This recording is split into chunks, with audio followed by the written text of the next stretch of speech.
इस कहानी की मेन स्टोरी लाइन की तरफ, जिसकी शुरुआत वहीं से होती है जहां पर इसका फर्स्ट पार्ट खत्म हुआ था, यानी कि ज़र्क्सीस के पर्शियन और साथ ही लियोनाइडस के स्पार्टन्स के बीच में जो जंग हुई थी, जिसके अंदर 300 जंगी योद्धा शहीद हुए थे। वहीं उनकी लाशों पर हम ज़र्क्सीस को अपने घोड़े पर बैठकर आता देखते हैं, जो कि आते ही सबसे पहले लियोनाइडस की गर्दन कलम कर देता है और अब जाती है। गोरको का बताना था कि आखिर ज़र्क्सीस, असली ज़र्क्सीस यानी कि पर्शियंस का राजा, मेहरबान देवता बना कैसे। आज से 10 सालों पहले एथेनियंस और साथ ही पर्शियंस के बीच में एक घमासान युद्ध हुआ, जहां पर एथेनियंस को लीड कर रहा था थेमिस्टोक्लीस, वहीं पर पर्शियंस को लीड कर रहा था डारियस। थेमिस्टोक्लीस की आर्मी ने उनके ऊपर ऐसा हमला किया कि ना तो उन्हें अपने हथियार निकालने तक का टाइम मिला और ना ही अपनी टीम को बचाने तक का। बहुत ही चालाकी और फुर्ती के साथ में थेमिस्टोक्लीस ने डारियस की पूरी फौज को निस्ते-नाबूद कर दिया। वहीं पर उसकी नजर दूर खड़े डारियस पर जाती है और वो इस मौके को गंवाना नहीं चाहता था, इसलिए वो अपने पास ही पड़े धनुष और तीर को उठाकर उसके ऊपर एक वार करता है और वो तीर जाकर सीधा डारियस के सीने में घुसता है। मगर ये उसकी सबसे बड़ी गलती थी, क्योंकि डारियस के पीछे उसका बेटा खड़ा था ज़र्क्सीस, और आज भी थेमिस्टोक्लीस सोचता था कि काश मैंने वो तीर डारियस को न मारकर सीधा ज़र्क्सीस के सीने में उतार दिया होता। जिसके बाद में समय आगे बढ़ता है और हम पर्शियन राज्य को देख पाते हैं। यहाँ पर डारियस घायल पड़ा होता है और वहीं पर उससे मिलने के लिए उसकी सबसे काबिल योद्धा, जिसका नाम होता है एडमीशिया, मिलने के लिए आती है और वो ज़र्क्सीस को वहां पर रोता पाती है। तो कहती है कि अगर तुम्हें अपनी पिता के मौत का बदला लेना है तो तुम्हें एक देवता के रूप में पुनर्जन्म लेना पड़ेगा। मगर ज़र्क्सीस तो एक छोटा लड़का था, वो इस वक्त जंग के लिए तैयार नहीं था। 7 दिनों तक काफी रोने के बाद में जब आर्टेमिशिया उसके पास आती और कहती है कि अब वक्त हो चला है इंतकाम लेने का और अब तुम करोगे एथेंस और यूनान को पूरी तरीके से खत्म। जिसके बाद तो आर्टेमिशिया अपने पूरे राज्य के अंदर दूर दूर से जादूगर, फकीरों और तांत्रिकों को बुलाकर नई नई योजनाएं बनाती है और भेज देती है ज़र्क्सीस को सुनसान रेगिस्तान में मीलों दूर, जहां पर कई दिनों तक बिना भूख प्यास पानी के चलता जाता है ज़र्क्सीस और अंत में जाकर एक ऐसी गुफा में पहुंचता है जहां पर काली शक्तियां और ताकत वाले तांत्रिक बैठे थे, जिनकी भूख इंसानी खाना नहीं बल्कि इंसानी रूह थी। वहां पर ज़र्क्सीस ने जाकर अपने आप को पूरी तरीके से उनके हवाले कर दिया और फिर उन्हीं के पानी में से निकला एक नया मेहरबान देवता, जिसे ना तो कोई हरा सकता था और ना ही कोई मार सकता था। और अब इस वक्त ज़र्क्सीस की शरीर के अंदर कोई भी पुराना इंसानी अंग नहीं बचा था, उसमें अब रूहानी ताकतें आ चुकी थी। अब कहीं पर्शियन यूनानियों पर हमला करने से मना न कर दें, इसलिए आर्टेमिशिया ने सारे पर्शियंस जो कि वफादार थे ज़र्क्सीस के, उसके आने से पहले उन सभी को खत्म कर दिया ताकि उनके हमले में कोई रुकावट ना बने। और उसके बाद में उसने ज़र्क्सीस के दिमाग में यूनानियों के खिलाफ जहर घोल दिया। जिसके बाद तो ज़र्क्सीस ने अपने लाखों की सेना के सामने ये ऐलान कर दिया कि अब यूनानी उनके पैरों तले कुचल दिए जाएंगे। आर्टेमिशिया को खुद यूनानी बिल्कुल पसंद नहीं थे, क्योंकि ये बात आज से 20 साल पुरानी थी, जब वो एक छोटी बच्ची थी जो कि यूनान में ही पैदा हुई थी। मगर वहां के कुछ सैनिकों ने उसके परिवार का बलात्कार किया, हर एक को जान से मार दिया और कई महीनों तक उसका भी शोषण किया। और जब वो पूरी तरीके से खत्म हो गई तो उसे मरने के लिए यूनान की सड़कों पर छोड़ दिया। तभी वहां पर एक फारस के तलवारबाज की नजर उस पर पड़ गई, जिसने उसको सहारा दिया, उसे हर तालीम दी तलवार चलाने की और साथ ही सारे जंगी हथियारों को चलाने की। और अब तो आर्टेमिशिया एक आम लड़की से एक शानदार योद्धा बन चुकी थी। ये दूत वही फारस का दूत था जो कि लियोनाइडस के पास में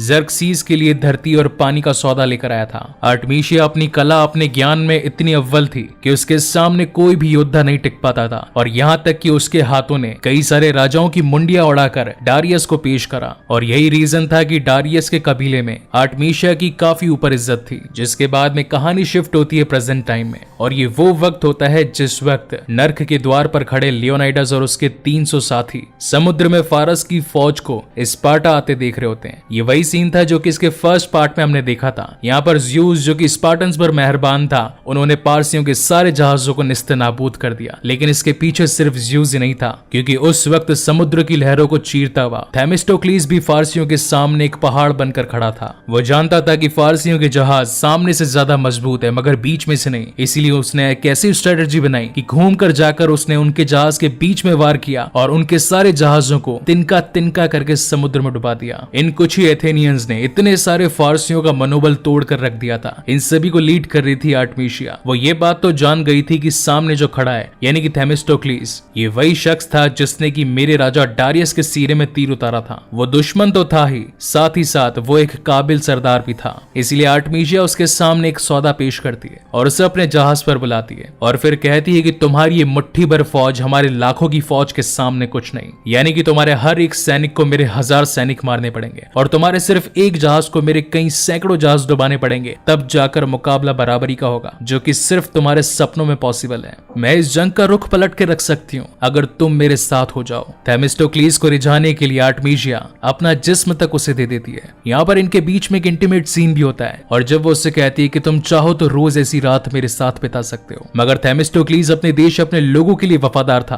और वो ऐसा करने से मना कर देता है, जिस पर गुस्से में आकर आर्टेमिसिया लोगों से कहती है कि इस कचरे को बाहर फेंक दो और अब इन्हें मैं दिखाऊंगी कि जंग किसे कहते हैं। जिसके बाद में शुरुआत होती है अगले दिन की और यहाँ पर आर्टेमिसिया ने अपना एक ऐसा जहाज इस जंग में उतारा होता है जिसके अंदर टार भरा होता है। ये टार एक गाढ़ा तेल होता है काले कलर का, जो कि वो उनके जहाजों के इर्द गिर्द पूरी जगह फैला देती है और फिर बुलाती है अपनी खास टुकड़ी को। ये वो टुकड़ी थी जो कि आर्टेमिसिया के लिए मरने तक को तैयार थी। जहां पर इनका एक सैनिक सीधा चलते हुए थेमिस्टोक्लीस के जहाज तक पहुंच जाता है और वहीं दूर खड़ी आर्टेमिसिया अपने तीर कमान की मदद से उसके पीठ पर बड़ी टोकरी को एक खींच के तीर मारती है, जिससे वहां पर एक जोरदार का ब्लास्ट होता है और थेमिस्टोक्लीस के साथ साथ उसका पूरा जहाज भी पानी के अंदर तिनकों की तरह बिखर जाता है। इतने बड़े हमले के बाद तो एथेनियंस अपने आप को संभाल तक नहीं पाते और वहीं पर पानी की कुछ जीव उनको आकर खाने की कोशिश करते हैं, मगर ये तो सिर्फ थेमिस्टोक्लीस का एक बुरा सपना था। मगर जब उसने आंखें खोलकर देखा तो उसकी सेना के कई लोग जान से मारे गए थे। अब जहां एक तरफ तो पानी में थेमिस्टोक्लीस आर्टेमिसिया को चुनौती दे रहा था, वहीं पर दूसरी तरफ नर्क के द्वार पर लियोनाइडस सीधा ज़र्क्सीस को चुनौती दे रहा था। मगर लाखों के सामने 300 की फौज कहां तक टिक पाती और ज़र्क्सीस ये जंग जीत जाता है। वहां पर वो हेफियाल्टिस को बुलाकर कहता है कि जाकर थेमिस्टोक्लीस को बता दो कि यूनान को अब मेरे कदमों तले कुचलने से कोई नहीं बचा सकता। जिसके बाद में हेफियाल्टिस सीधा जाकर थेमिस्टोक्लीस से मिलता है और कहता है कि मेरे मेहरबान राजा ज़र्क्सीस ने मुझे तुमसे मुलाकात करने के लिए भेजा है, उनकी फौज के सामने तुम नहीं टिक पाओगे। तो थेमिस्टोक्लीस कहता है कि तू वही गद्दार है ना कुबड़े, जिसने कि लियोनाइडस को हराने के लिए सीधा ज़र्क्सीस से हाथ मिला लिया, एक बार भी अपने लोगों, अपने देश और अपनी मिट्टी के बारे में नहीं सोचा। मैं चाहूं तो तुझे अभी खत्म कर सकता हूं, मगर मैं तुझे खत्म करूंगा नहीं। जाकर बता दे ज़र्क्सीस तेरे मेहरबान राजा को कि हम आ रहे हैं। उसकी उल्टी गिनती शुरू, आता माची सटकली। हालांकि यहाँ पर थेमिस्टोक्लीस के दिल और मन में गुस्सा तो जरूर था, मगर जंग जीतने के लिए सैनिकों की भी जरूरत होती है, इसलिए उसके पास कम सैनिक थे तो वो मदद मांगने के लिए सीधा गॉर्गो के पास जाता है और कहता है कि मुझे तुम्हारी मदद की जरूरत है। 300 स्पार्टन्स जिसने की ज़र्क्सीस के खिलाफ जंग लड़ी, वो सिर्फ जंगी योद्धा ही नहीं बल्कि एक शहीद थे और हम उन शहीदों की कुर्बानी ज़ाया नहीं जाने दे सकते। इसलिए मैं चाहता हूँ कि तुम मेरी मदद करो, मुझे अपनी सेना दो, जितनी हो सकते हैं उतने जहाज दो। मैं जाकर ज़र्क्सीस से इन सब का बदला लूंगा और यूनान को जीत दिलवाऊंगा।